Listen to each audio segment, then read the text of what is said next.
If you do not have faith in yourself, then no matter on whomsoever you have faith,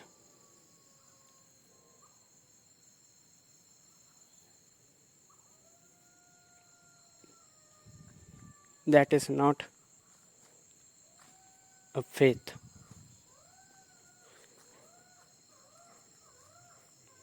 You might be having faith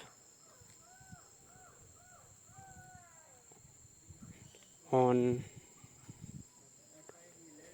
religious book. You might be having faith on some person. You might be having faith on whosoever you wish to. But ultimately, you are not having faith in yourself.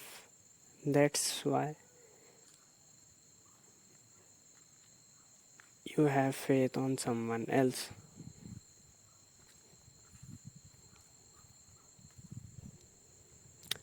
I'm not urging you either in direct or indirect or direct way that to stop having faith on someone else. I'm just telling you the reason for having faith on someone else. The reason for having faith on someone else is that you are faithless on yourself. Or in a simple word, I would say you do not have confidence in yourself.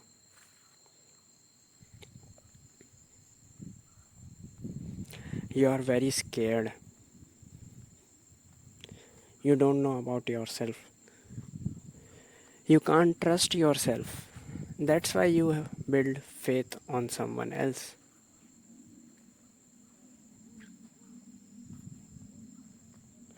That's why a Muslim build faith on in Quran. Hindu build faith in Vedas. But you know the interesting fact?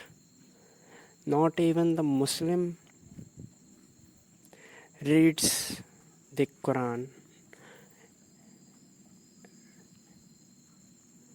nor does the Hindu read the Vedas. Having or building faith on the Quran or the Veda is an excuse for not reading the respective book. If you go to a Muslim, he will say, it's enough, I have faith in Quran. Okay,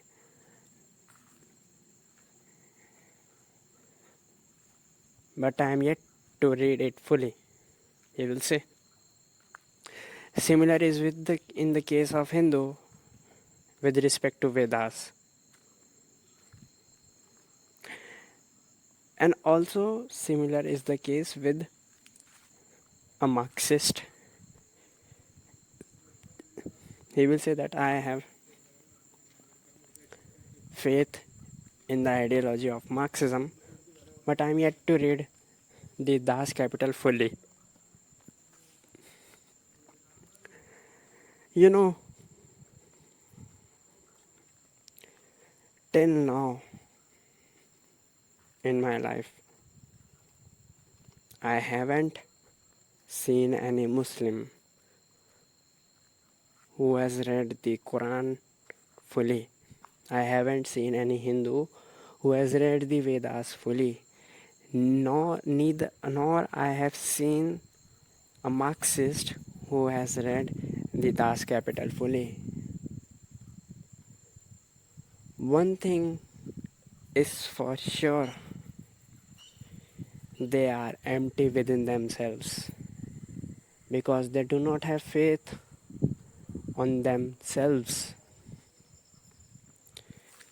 and just for an excuse they claim to have faith on their respective books or on somebody else, for example on Ram or on Allah or on somebody else, but they have not known it, because who will know? The self within themselves is the one who will know. You can have faith on anyone, but the problem is that you have made a faith an excuse of not knowing that particular subject matter. The one who knows is not even required to have faith. He has known faith is ancillary to the knowing. And to know, one has to go through a discipline. Because how you will know? You should know the way, you should know the discipline. But who wants to go through the tough discipline or through the hard way? Everyone just want to simply build a faith to escape from hard working.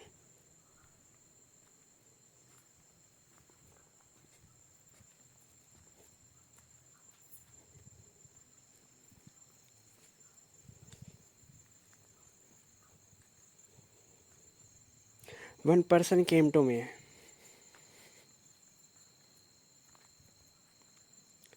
He said,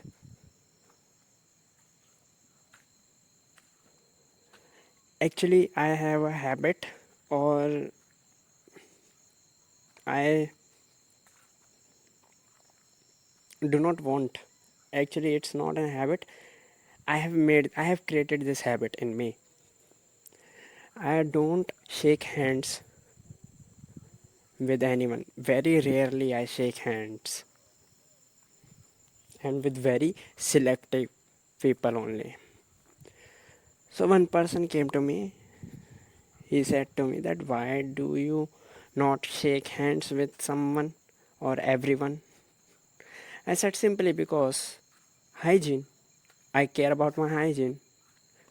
What has Corona taught us? That with shaking hands, if some virus or some germs are there in somebody else's hands with whom we are going to shake hand, those germs and virus can easily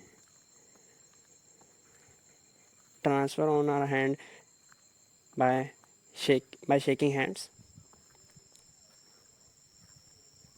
So that person said that is okay, that is convincible, but what about the feelings of that other person with who is offering to shake hand to you and you are refusing to shake hand? Then I said, that is totally my wish. He is offering me. Now it is my wish whether to accept his offer or reject his offer. I reject his offer not to shake hands. What is there to do with the feelings? It is simply an offer. He is offering his hand for shaking hands, and I am just rejecting his offer by not shaking hands.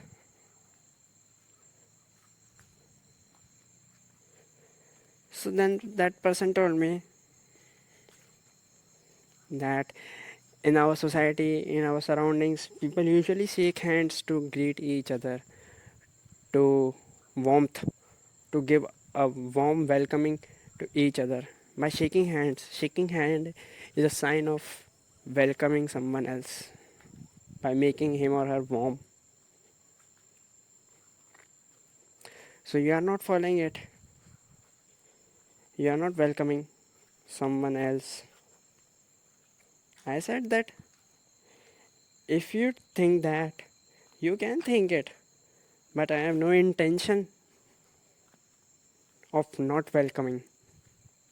I can welcome the same person by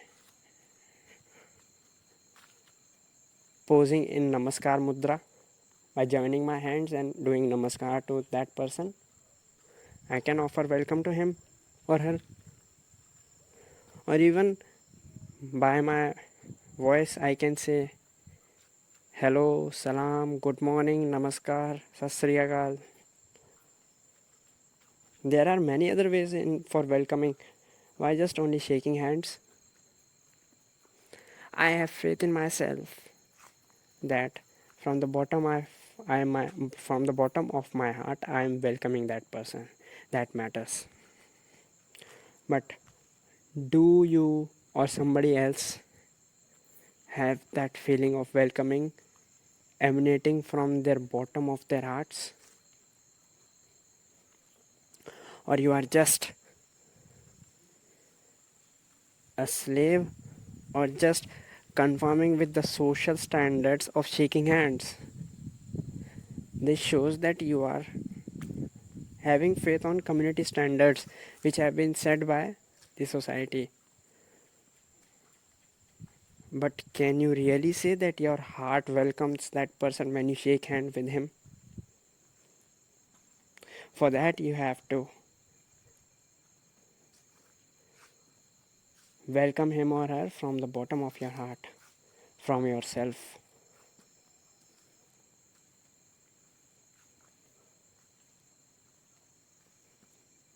You have belief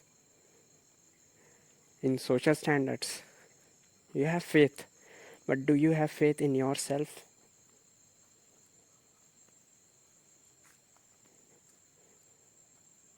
Before going to others?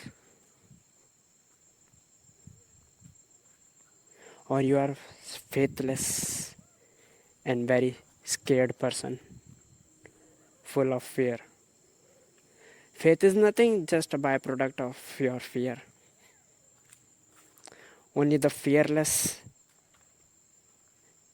is truly overwhelmed with self. He requires nobody or nothing to have faith on. Just his self is sufficient.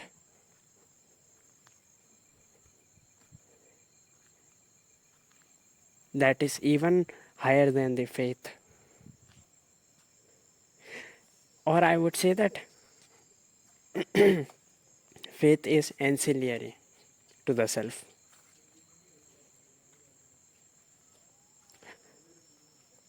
So, if you are having faith on someone or something, that is your wish. But on in having faith on somebody or someone or something else, your faith coming out of fear that you are not having faith on yourself, or you are empty, that's empty within, that's why you are having faith on somebody else, or you are having faith on societal standards. That is your defeat to yourself only, by having faith on somebody else. And the person who have faith on somebody else or something else, I consider his faith very hollow faith. The one who can't faith his own self, how can he have faith on somebody else or something else? So in my opinion, in my view, if you are having faith on somebody else, that faith is hollow. That faith is lifeless. Subscribe if you find this video helpful and share this video.